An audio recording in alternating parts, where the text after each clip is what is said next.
Entrée numéro 13. Sujet, un homme d'environ 25 ans. Identité encore non établie. Trop asséché.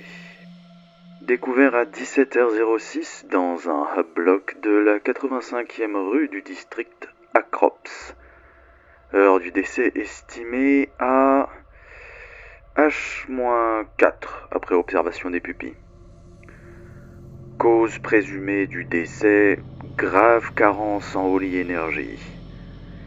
Au vu du niveau de dessèchement, par l'empereur, c'est moche quand même. Au vu du niveau de dessèchement, le sujet ignorait sans doute les vertus hydratantes de la boisson Holy Energy. La thèse du suicide me paraît plausible étant donné l'ignorance du sujet quant aux valeurs nutritives de Holy Energy et de son coût abordable même pour des ruchards des classes populaires, comme semble l'être le sujet. Et c'est sans compter les saveurs très nombreuses. Le sujet était un ouvrier travaillant non loin du Manufacturol HL 128-270 de Germanica Prime. C'est un centre important de production des derniers SCS Holy Energy. La corruption du Warp serait déjà arrivée ici malgré le front tenu par la Holy Crusade.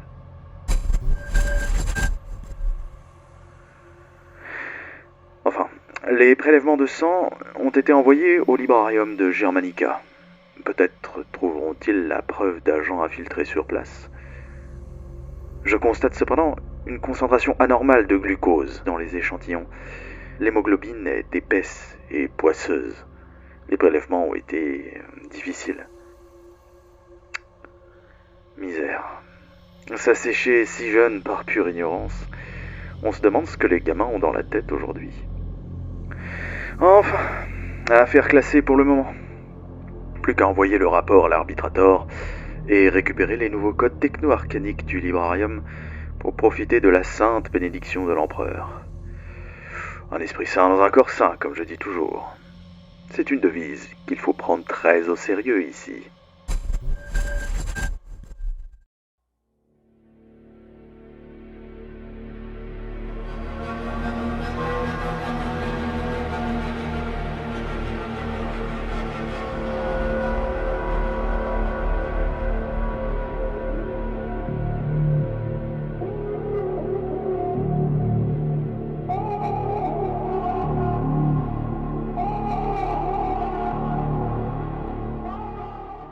Au début du 42e millénaire, la galaxie était coupée en deux par la gigantesque tempête Warp baptisée la Grande Faille, née de la destruction du monde forteresse de Cadia par les hostes du maître de guerre du chaos, Abaddon le Fléau, le seigneur de la Black Légion. Ce dernier menait son ultime campagne contre l'Imperium de l'Humanité, coupé en deux entre l'Imperium Sanctus et l'Imperium Nihilus, dans la période appelée l'ère Indomitus. Dans cette galaxie ravagée par la guerre, l'Archiphane y vit la chance de conclure un pacte avec Abaddon dans le but de devenir ni plus ni moins que le 5e dieu du chaos. Vashtor est une horreur de chair pâle étirée sur des mécanismes infernaux. Il vole au-dessus de champs de bataille au milieu de nuages noirs zébrés d'éclairs, répandant la destruction et des virus d'anticodes sur les machines adverses, tout en renforçant les siennes grâce au pouvoir brut du monde matériel.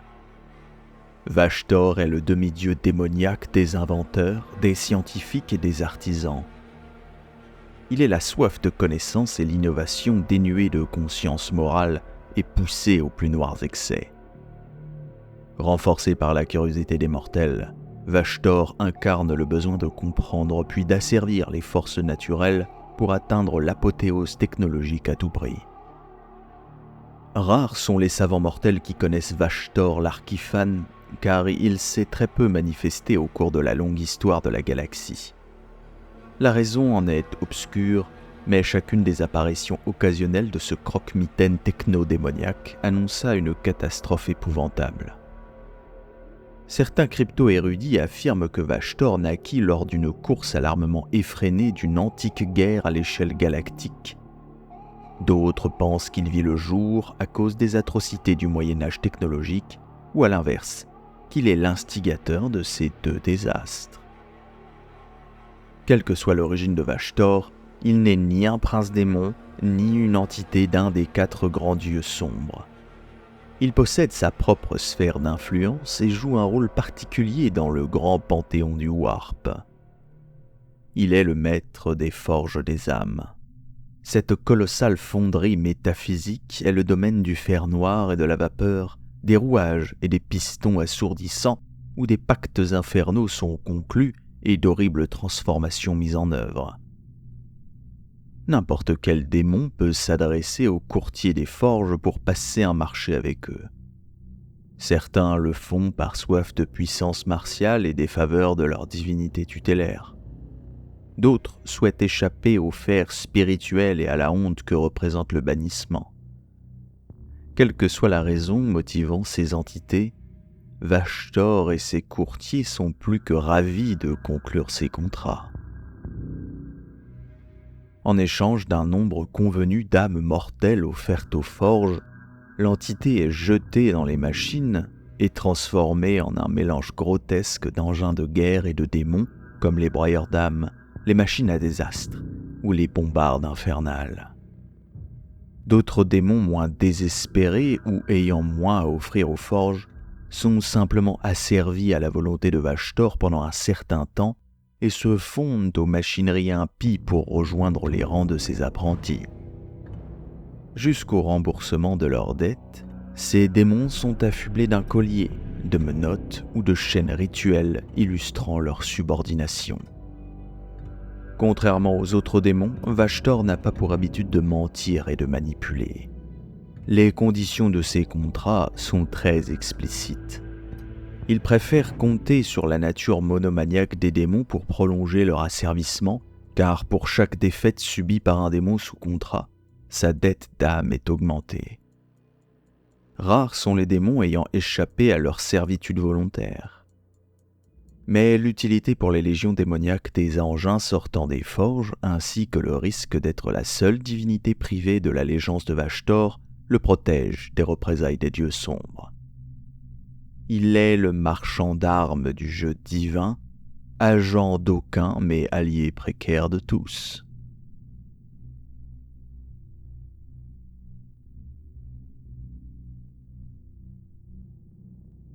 En plus des hostes infernaux qu'il peut invoquer au combat, Vashtorr lui-même est une entité d'une puissance terrifiante. Qu'il réarrange les mécanismes de la réalité selon sa volonté, ou qu'il survole les champs de bataille au cours de tempêtes d'éclairs empyréens, l'Archiphane est un demi-dieu usant de ruses et de sombres technologies. Ce démon à l'esprit méticuleux impose sa volonté, aussi inexorable que les rouages rugissants de quelques machines infernales. La valeur de l'industrie de Vashtorr est telle que les 4 grands dieux du chaos craignent les conséquences d'une action contre lui. Après tout, ils pourraient simplement commencer à armer leurs rivaux dans le jeu divin. Cet équilibre fragile a donné à l'Archiphane la marge de manœuvre nécessaire pour accumuler plus de pouvoir que la plupart des autres entités du Warp. Et même Be'lakor, qui n'a pas une petite mesure de mépris pour le demi-dieu industrieux, hésite à prendre des mesures manifestes contre lui. Mais, malgré tout ce qu'il a accompli, Vashtorr est devenu insatisfait de son statut.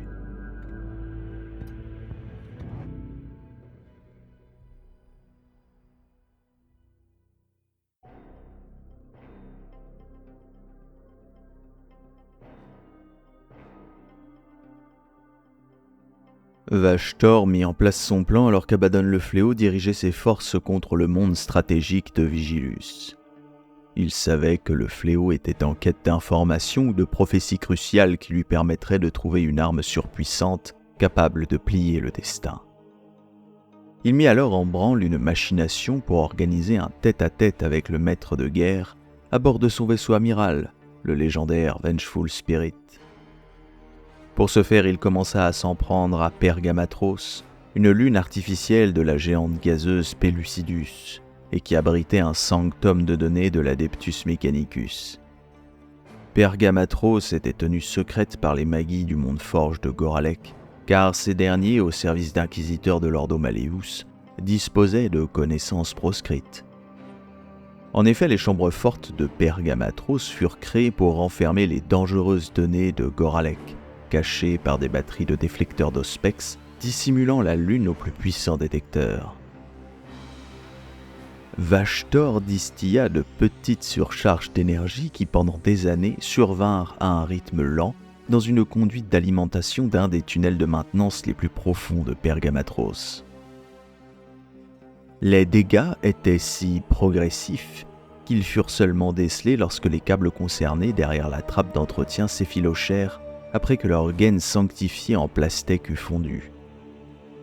Lorsque la surcharge suivante déclencha une alerte de maintenance, un servitor en mauvais état, car frappé d'un bug récursif dans ses sous-routines cérébrales et qui résistait aux tentatives d'exorcisme, fut dépêché sur place.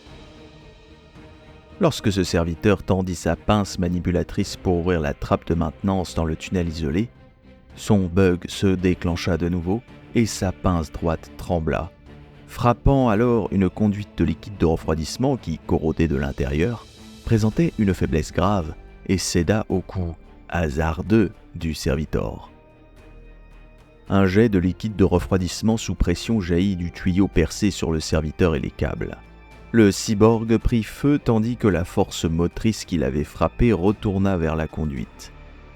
La surcharge avait alors déjà causé de graves dégâts et grillé des circuits sacrés dans tout le réseau principal, privant tout système de réserve de prendre le relais. Ainsi, pendant 5 minutes et 15 secondes, l'existence de Pergamatros fut dévoilée à tous les systèmes d'Hospicator apportés et bien sûr les augures d'un navire de la Black Legion. L'un repenti localisa la Lune et eut un aperçu des données qu'elle conservait. Le vaisseau était sous le commandement du techmancien Vask, un seigneur du chaos de la Black Legion. Il attaqua Pergamatros, lourdement défendu par des manipules de Skitari et des titans riveurs de la Legio Maledictus. Aux côtés de Vask se trouvait la sinistre Magos noire Persephora Exen, qui menait sa propre cohorte de magis et de serviteurs mutants. Une bataille sanglante débuta et, durant les combats, les équipes d'extermination de la Black Legion et de Magos Noir réussirent à passer par les trappes de la surface pour investir les canyons de données souterrains. Au cours des dernières heures de la bataille, une autoporte étrangement défectueuse enferma inopinément le Magos Minoris Yureg, qui servait Exen dans une crypte de données désaffectée depuis longtemps. Yureg fouilla la crypte et remarqua un hôtel-entrepôt sur lequel se trouvait un tome de données baroque qui promettait savoir et pouvoir dépassant les espoirs les plus fous du Magos Noir. Yureg emporta secrètement le tome de données depuis les profondeurs de Pergamatros jusqu'au Vengeful Spirit, comme Vashtor l'Archiphane l'avait prévu depuis le début.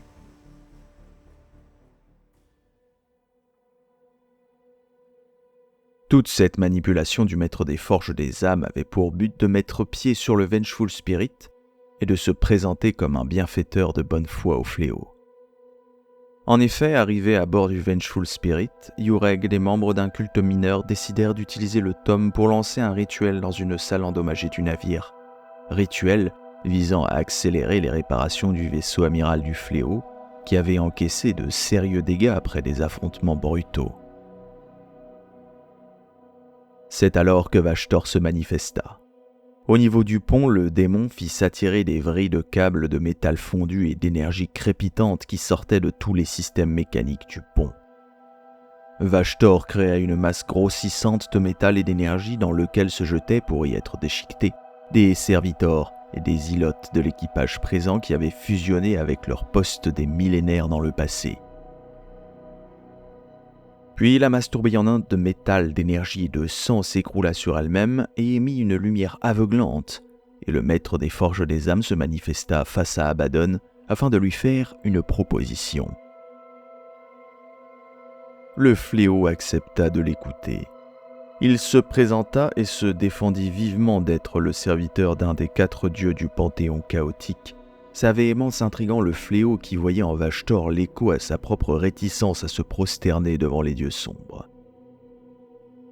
Vashtor assura à Abaddon que les étranges manifestations se répandant dans le Vengeful Spirit étaient un don de bonne foi et qu'au lieu de retourner les mécanismes du vaisseau contre lui et ses serviteurs, il effectuait des réparations et même des améliorations avec une rapidité surnaturelle. Des faits qui furent confirmés par les serviteurs d'Abaddon à travers les canaux Vox. Mieux, les entités démoniaques ayant longtemps possédé des zones du navire avaient été bannies et les systèmes biomécaniques disciplinés de l'Archiphane qui les avaient remplacés semblaient bien plus efficaces. Au début, Abaddon fut méfiant, refusant de plier le genou devant l'Archiphane qui fut amusé de se faire insulter de dieu des cogitateurs. Mais à la surprise du fléau, il affirma n'avoir aucune intention de piéger le maître de guerre, mais cherchait plutôt à forger une alliance mutuellement bénéfique. Il fit alors apparaître sur les écrans du Vengeful Spirit le texte d'une prophétie disant « Dans mes rêves, le ciel brûle. Les étoiles brillent juste assez pour noyer les ténèbres. » C'était là la prophétie que cherchait Abaddon avec ses oracles. Et Vashtor affirmait être capable d'en interpréter le sens. Si le fléau alliait ses légions avec les siennes, ils pourraient ensemble forcer les événements à se réaliser. De plus, sans faire preuve de la sournoiserie qui caractérise les démons, Vashtor expliqua à Abaddon que son but était d'effectuer une apothéose et passer de son statut de demi-dieu à celui de dieu sombre et participer au jeu divin pour de bon. Vashtor était convaincu que la voie de la véritable divinité passait par la réalisation de la prophétie et il était plus que disposé à aider Abaddon dans sa longue guerre pour atteindre son propre but. Il enjoignit le fléau de rassembler la plus grande bande de guerre possible et de l'accompagner jusqu'au monde proche de Magdalor, affirmant qu'ils y découvriraient un fragment de ce qu'il appelait la clé.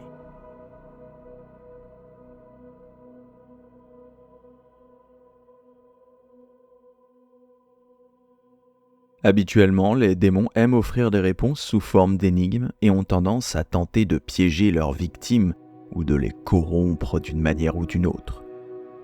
Chacun pensait être plus malin qu'un simple mortel, mais ce n'était pas le cas de Vashtor qui répondait en toute franchise.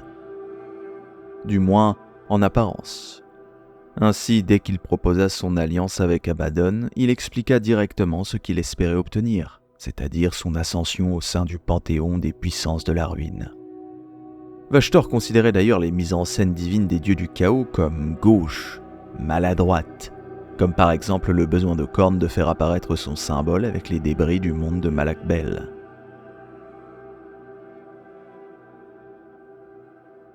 Finalement, Abaddon prit d'assaut le monde de Magdalor, monde chapitral des Space Marines du chapitre des Iron Angels. Après d'âpres combats, le fléau atteignit les profondeurs de la forteresse monastère des Iron Angels, la couronne des anges. Vashtor l'aida en transformant les parois blindées en gueules aux dents remplacées par des rouages qui dévoraient ceux qui tentaient de les défendre et en fusionnant les serviteurs pour donner naissance à des monstres cauchemardesques. L'Archiphane envoya ensuite ses démons entravés et ses machines de guerre mutantes près du cœur de la forteresse, là où se tenait le maître de chapitre des Iron Angels et les derniers survivants de la première compagnie formant un dernier carré pour protéger le Reclusiam et l'Apothécarion. Dans les derniers combats du chapitre loyaliste, Vashtor tua d'un coup de son marteau des forges des âmes le réclusiarque du nom d'Arzen qui menait une contre-attaque féroce. Une fois le maître de chapitre abattu par Abaddon sur les marches du Reclusiam, Vashtor et le fléau avancèrent côte à côte. L'Archiphane s'arrêta devant un grand pilier de marbre flottant dans un champ de suspension, un morceau de roche toujours accroché à sa base et une évocation érodée de Space Marine à son sommet. À l'aide de ses tentacules métallodermiques sortis de ses projecteurs, il s'empara du pilier que les Iron Angels appelaient la pierre du serment avant de quitter Magdalor, demandant juste au maître de guerre de le suivre afin de discuter seul à seul de la suite de son plan.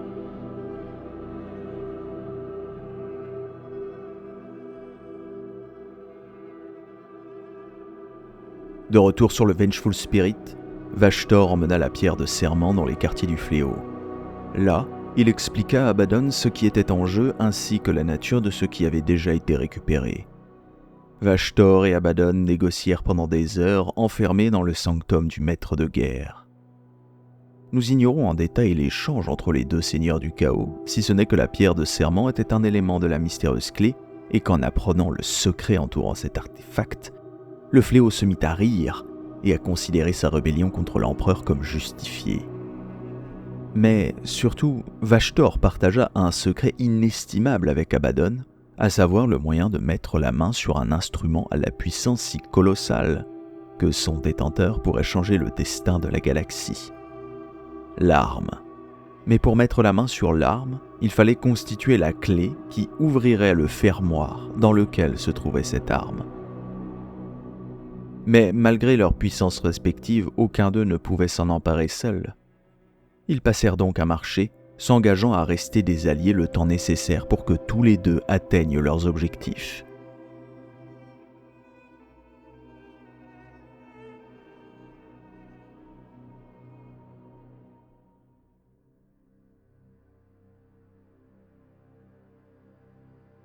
Quelques mois après l'attaque de Magdalor, l'Archiphane avait construit dans l'espace une flotte d'arches fatidiques, de gigantesques Space Hulk, agglomération de dizaines, voire de centaines de différents navires fusionnés par les énergies du Warp. Grâce aux artifices de Vashtor, les sorciers et les techmanciens d'Abaddon purent localiser les Hulk dans la tourmente du Warp et les attirer un par un dans la réalité.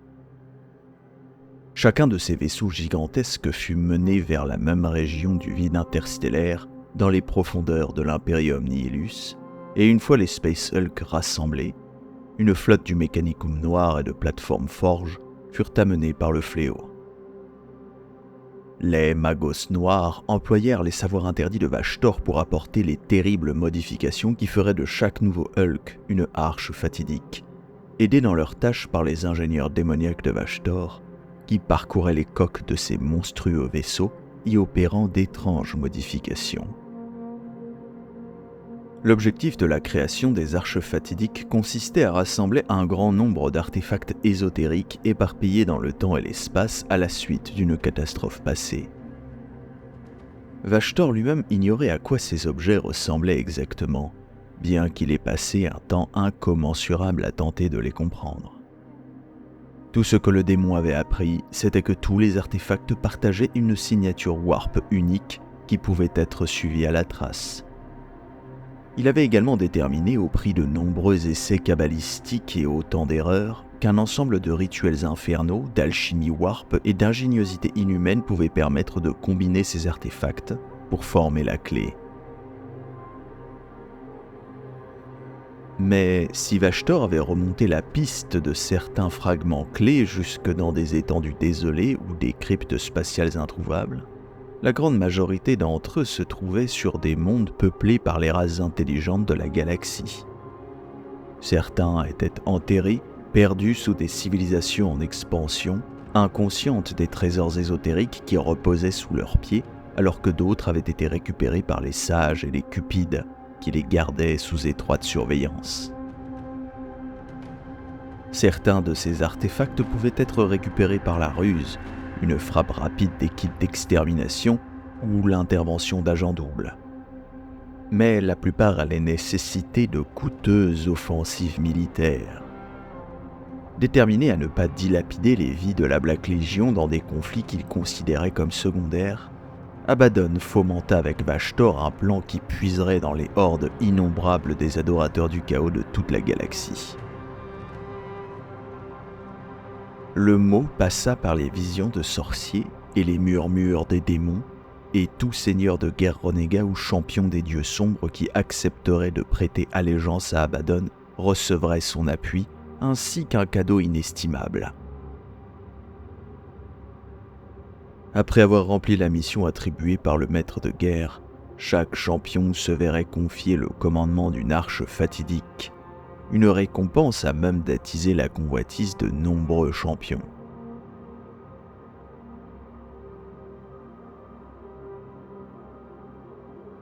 Les funestes flottes récemment constituées furent envoyées ravager la galaxie pour récupérer les fragments clés.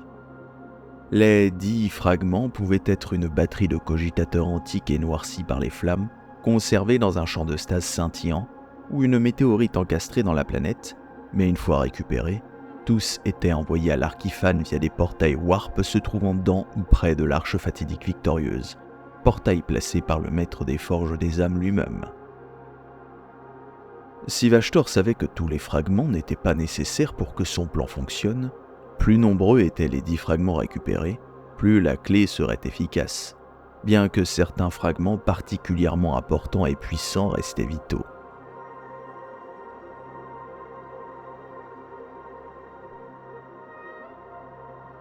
Le monde de Malak Bel, situé dans le système de Malak au sein de l'Imperium Nihilus, accueillait un antique dispositif archéotechnologique d'une taille immense et d'une puissance potentiellement incroyable du nom d'Orphéon Psychique, activé par l'inquisitrice de l'Ordo Hereticus, Glorie et Magna. L'Orphéon Psychique fonctionnait comme une balise localisée et un canal de communication rivalisant avec l'Astronomican qui était dissimulé par la grande faille dans l'Imperium Nihilus. Ainsi, la puissante 4e flotte de la croisade Indomitus put s'organiser dans son avancée est. Néanmoins, l'Orphéon Psychique attira l'attention du primarque démon Angron, qui lança un assaut apocalyptique contre le système de Malak, à la tête d'une horde d'adorateurs du dieu du sang. Au sein de la flotte de l'Ange Rouge se trouvait l'arche fatidique Stygian Heart, avec à sa tête une bande du chaos servant le dieu du changement, Tzeentch. Cette bande de guerre du nom de Scourged avait conscience qu'Angron risquait de détruire le fragment clé caché sur Malak Bel. Durant la bataille spatiale de Malak, le Stygian Heart fut victime d'un assaut du mystérieux chapitre Space Marine des Chevaliers Gris, les chasseurs de démons, arrivé sur place pour bannir Angron, et fut obligé de se replier dans un sillage de flammes et de débris, alors que l'Ange Rouge et sa horde ravageaient la surface de Malak Bel. La funeste flotte détruite, les sorciers dirigeant la bande de guerre cherchaient une solution pour accomplir leur mission, quand la voix de l'Archiphane se mit à murmurer dans les conduites et coursives de l'arche. Se refusant de voir le fragment clé de Malak Bel lui échapper, Vashtor l'Archiphane apparut au sommet de l'épine courbée du Stygian Heart. Écœuré par l'état du grand vaisseau, il se mit à marmonner des formules qui réparèrent le Stygian Heart, les plaques et les fils endommagés de l'arche fatidique se reconstituant comme de la chair vivante. Puis le démon brandit son énorme marteau d'airain et frappa la coque, juste une fois, et aussitôt, le bâtiment fit demi-tour en direction de la bataille. Entre-temps, l'Orphéon Psychique fut détruit par Khorne, le dieu du sang, à travers son serviteur Angron. La destruction de cet appareil provoqua une explosion cataclysmique qui fendit Malak Bel en deux. La détonation psychique qui se répercuta dans le warp sous la forme d'une éruption d'énergie empyréenne se mua rapidement en tempête warp, tuant des milliards d'individus et causant une onde de choc empyréenne qui ravagea le système et engloutit les derniers vaisseaux loyalistes et hérétiques. L'énergie libérée de l'Orphéon Psychique provoqua la malédiction meurtrière qui fit plonger dans la démence sanguinaire tous ceux au corps vivant dans le secteur, le tout sous les yeux de Vashtor qui sillonnait le vide aux commandes du Stygian Heart et de ses systèmes. Insensible au carnage qui se répandait autour de lui, l'Archiphane se dirigea vers la carcasse de Malak Bel, utilisant les nombreuses batteries de l'arche fatidique pour se frayer un chemin à travers la ruine.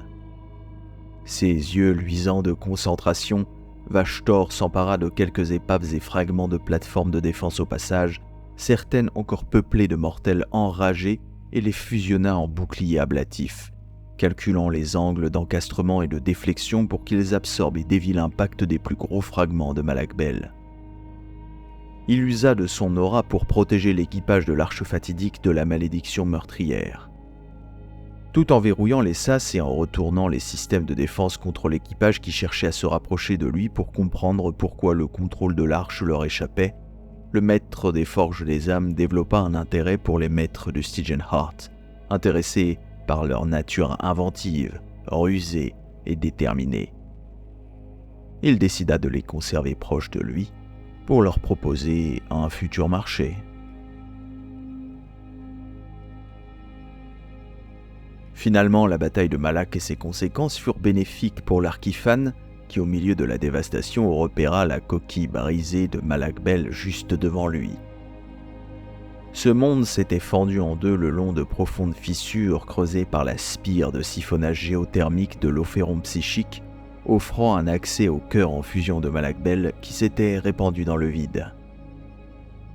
Tout en poussant un grondement de mépris lorsqu'il vit que la matière solidifiée de ce cœur avait formé une rune de cornes titanesques, Vashtor repéra le champ psychique de l'artefact qu'il était venu chercher et d'une pensée, il guida l'arche fatidique dans sa direction.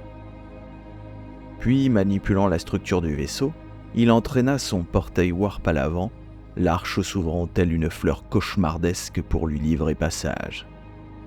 Façonnant un énorme bouclier de métal en fusion autour du portail, Vashtor déchiqueta d'autres sections du Space Hulk pour former un escalier qu'il gravit. À mesure qu'il avançait, traînant le portail warp dans son sillage, l'escalier métallodermique se fendait derrière lui et se rassemblait devant lui, s'étirant jusqu'au cadavre éviscéré de Malak Bel. Enfin, il se retrouva devant une paroi en roche innée d'où saillait un énorme morceau de pierre noire. Devant cette chose incommensurablement vieille, l'Arkifan leva son marteau et asséna un coup puissant, y libérant une énergie aveuglante. Il s'empara de la masse noire mystérieuse et la poussa à travers l'enveloppe vacillante du portail warp avant de disparaître à son tour à l'intérieur du dit portail.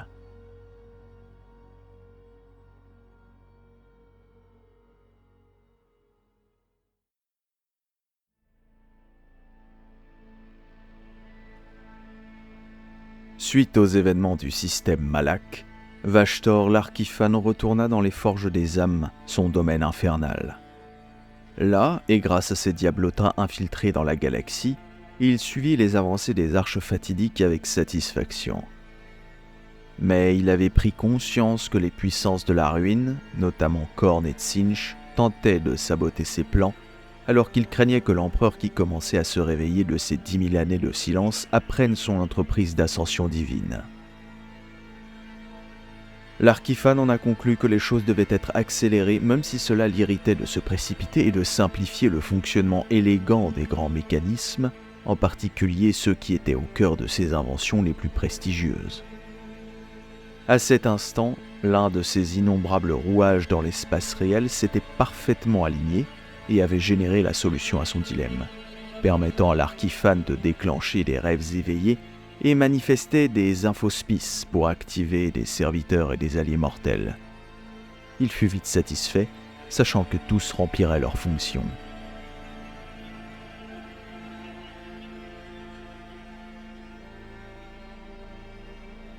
Les rouages de son plan étalés dans l'espace et le temps se mettant en place, Vashtor retourna dans le monde matériel, déchirant le voile de la réalité pour apparaître sur une estrade lumineuse au cœur d'un sanctuaire de téléportation au sein d'une station de surveillance ultra secrète partagée par une cabale de technoprêtres de l'Adeptus Mechanicus et par des agents de l'Inquisition.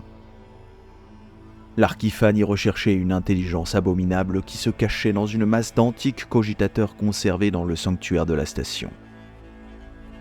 Cette IA se nommait la Myriade d'Orak, et pendant plusieurs décennies, un inquisiteur du nom d'Alex de l'Ordo Astartes l'avait utilisé pour surveiller les allées et venues du Roc, la forteresse monastère spatiale du mystérieux chapitre des Dark Angels. L'inquisiteur pensait que ce chapitre issu de l'antique première légion Astartes de la Grande Croisade cherchait à reformer une nouvelle légion, et il voulait savoir pourquoi et comment utiliser ces informations à l'avantage de l'Imperium. Mais Alex n'avait jamais compris que l'antique macro-cogitateur qu'il utilisait était une IA, technologie hérétique dans l'Imperium. La Myriade d'Orak était devenue experte dans la lecture des signes en tenant compte d'innombrables variables, en ajustant la distorsion empyréenne et en gardant un repère fixe sur la signature warp du roc. Or, l'Arkifan cherchait à trouver le lieu où se trouvait le roc.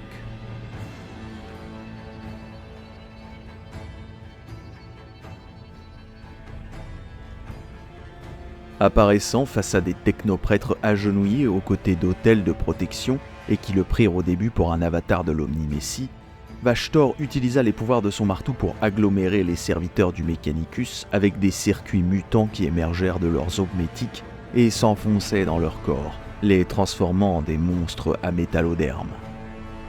L'Archiphane utilisa de nouveau son marteau et fit se matérialiser devant lui une escouade de Space Marines vêtus de noir et agents de la Death Watch, les chasseurs de Xenos.